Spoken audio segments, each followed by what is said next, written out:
ज्ञान तो यही कहता है कि तुम जहां हो स्थिर हो जाओ,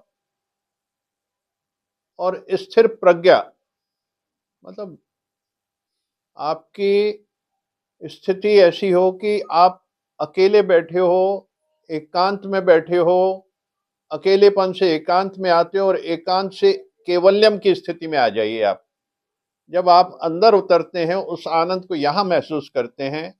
बाहर जो दृष्टिगोचर हो रहा है उसमें आनंद नहीं है, वो तो सब लीलाएं हैं, प्रकृति है, बनी हुई है, सब बना हुआ है। कहीं घूम के आ गए तो आनंद ले आए, वो आनंद नहीं है। वो क्षणिक खुशी है जो पदार्थों से मिली। वो आनंद चाहिए जो स्वयं के अंदर है। इस ज्ञान को अर्जित करना है कि अंदर है, सब कुछ अंदर है, बाहर कुछ भी नहीं है। बाहर महज सुख दुख है, थोड़ी देर की खुशी है, क्षणिक है, हर चीज क्षणिक है बाहर, परमानेंट कुछ भी नहीं है यहां बाहर। तो इसको बहुत अच्छे से समझें कि जो मौन है वो आनंद की स्थिति है, यानी इंसान अपने आप को डूब जाता है। दूसरा, भगवान ये बहुत क्लियर कर रहे हैं कि no news is a good news. कोई खबर अगर नहीं है तो सुंदर है। अगर हमको बीमारी नहीं मालूम है तो अति सुंदर है। अगर हमें ये नहीं मालूम कि सामने वाले ने अपशब्द दे दिया, अपमान कर दिया, हमने नहीं जाना, इग्नोर कर दिया, अति सुंदर। एक शांति की स्थिति बनी रहती है, क्योंकि ज्यादा जानकार होने में तकलीफें ज्यादा ही है। अनभिज्ञ बन जाओ। किसी ने आपके बारे में अपशब्द भी कहा तो अनभिज्ञ बन जाओ, सुना ही नहीं, प्रवेश ही मत करने दो उस शब्द को। ये सबसे उत्तम मार्ग है कि उसको प्रवेश नहीं करने दो।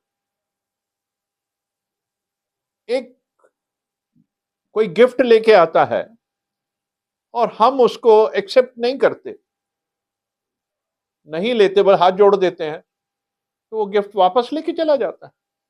ऐसे ही कोई ऐसा शब्द किसी ने दिया, हम हाथ जोड़ दें, हमने लिया ही नहीं, वो वापस उसी के पास जाएगा, यहां तो आना ही नहीं उसने।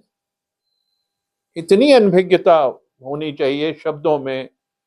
कैसे एक जो मेंटली रिटार्डेड बच्चा है उसे आप कुछ भी कह दो। अब किसी को कोई किसी और भाषा में किसी को कह दो जो उसको भाषा समझ नहीं आती हो, तो वो तो कोई उसका अर्थ, जब अर्थ नहीं समझेंगे तो खुशी की बात है। इसलिए हम किसी चीज का अर्थ ले ही नहीं। परिस्थिति जो आ रही है प्रारब्धवश आ रही है। अगर हम कोई परिस्थिति आ रही, तात्पर्य समझो, कोई योग से जोड़ो कि कोई भी स्थिति अगर आ रही है तो प्रारब्ध वर्ष आ रही है, उसको हाथ जोड़ के नमस्कार करो और खुश रहो। चेहरे के अंदर से क्यों ऐसा हम लक्षित होने देते हैं कि कुछ है। देखिए, ऊर्जा जो एनर्जीज हैं, आप देखेंगे एक माली एक बीज है, उसको धरती में गाड़ता और मिट्टी से ढक देता है, यानी उसकी ऊर्जा को उसने अंधेरे में कर दिया। तो हम अंदर की जो ऊर्जा है उसको ढाक दे, इस तक कुछ भी आने ना दें। प्रोटेक्टिव लेयर, प्रोटेक्शन चाहिए इसका। तो ये अंदर जो आध्यात्मिक स्थिति है, परमात्मीय स्थिति है, ये आगे फलीभूत होगी और बढ़ेगी, आप उसमें और बढ़े। और आपने एक्सपोज कर दिया अंदर किसी भाव को, तो आपकी अंदर की एनर्जी एक्सपोज हो गई। अब मिट्टी से बीज का हटा दो तो मिट्टी पनपेगी नहीं, वो बीज पनपेगा ही नहीं। धरती में जो बीज रखा है, हम जब तक उसको कवर करते हैं, सेवा करते हैं, धूप न पड़े, अंधेरे में डाल देते हैं, तभी तो प्रस्फुटित होता है, जर्मिनेशन तभी होगा उसका। ऐसी हमारे अंदर भी हमारी ऊर्जा को अंदर संभाल के रखना, प्रोटेक्ट करके। किसी के भी किसी शब्द में, किसी के किसी भाव से, किसी भी किसी परिस्थिति से उसको अशांत मत करिए। उसको हिलाना नहीं है। बीज एक बार डाल दिया, हिलाया नहीं जाता, वहीं पड़ा रहने देते तो वहां पे जर्मिनेट हो। तो हम अंदर के भाव को, हमारी अंदर की चेतना को डिस्टर्ब नहीं होने दें और उसको शांति से पल्लवित होने दें।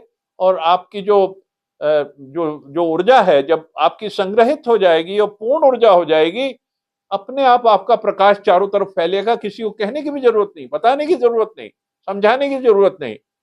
कोई कुछ भी कहता रहे, हमको अपने मार्ग से नहीं उतरना है और उस पर चलना है। सारी ऊर्जा को बचाना, जो हमारे अंदर ऊर्जा है उसको संग्रहित करना है, प्रोटेक्ट करना है। यही तो पुरुषार्थ है। हम छोटी सी बात में द्रवित हो गए, किसी के शब्द से द्रवित हो गए और हमारा सारा मन उसी में लग गया, 24 घंटे हम उसी में डूब रहे हैं, तो हमारी ऊर्जा तो जा रही है ना, यहाँ की ऊर्जा जा रही है अंदर की। वो हमारा जो मार्ग अंदर हमको जाना चाहिए, जिस ओर तेरी मंजिल किस ओर तू जा रहा, वो जो वो हमारा परिवर्तित हो जाएगा। तो हम तो कहाँ डेवलप कर पाएंगे, नहीं बढ़ पाएंगे और गिर जाएंगे। तो इसको संभाल करनी, तो इन शब्दों का किसी भी शब्द को लेना नहीं है, पकड़ना नहीं है, और ना ही कहीं अवलोकन करो किसी चीज का कि ये अच्छा आदमी बुरा आदमी, गुण अवगुण में नहीं जाना किसी के। तो भले जैसे ही है वो उसका है, it's not our problem, it is his problem. हमें उसको नहीं लेना, पकड़ना नहीं, क्योंकि जहां पकड़ेंगे हम उसमें इन्वॉल्व हो जाएंगे, हमारी इन्वॉल्वमेंट उसके साथ चली जाएगी, हम भी एक भागीदार हो जाएंगे उसके साथ। अगर हाँ में हाँ मिला दी तो हम भागीदार हो गए उसके। तो हमें भागीदार नहीं बनना किसी का, स्वतंत्र रहना। स्वतंत्र तब रहेंगे जब अपने आप में रहेंगे। हमारी स्वतंत्रता कब जाती है, हम किसी के बंधन में आ जाते हैं, किसी के मोह में आ जाते हैं, किसी की वासना में आ जाते हैं, किसी की कामना में आ जाते हैं, किसी से ईर्ष्या में आ जाते हैं। तो ये जब चीजें कट हो जाएंगी तब हम, वो आध्यात्मिक ऊर्जा पल्लवित तभी होगी जब इसका प्रोटेक्ट करेंगे। एक लक्ष्मण रेखा खींचेंगे, परमात्मा की लक्ष्मण रेखा खींचेंगे, उसका ध्यान करेंगे, उसका सिमरन करेंगे, 24 घंटे उसके ध्यान में डूबे रहेंगे, तो इसका पूरा का पूरा आप प्रोटेक्ट कर सकते हैं। और जीवन में उन्नत जीवन, शांत जीवन, ये तो उन्नत जीवन है, तभी तो आनंद में है। वो फिर डोपामिन बढ़ता है, उससे खुशी, हैप्पी हार्मोन्स बढ़ते हैं हमारे। तो हमको तो खुश रहना ना, खुश रखना है अपने आप को, वो सबसे बड़ा काम है, अपने आप को खुश रखना।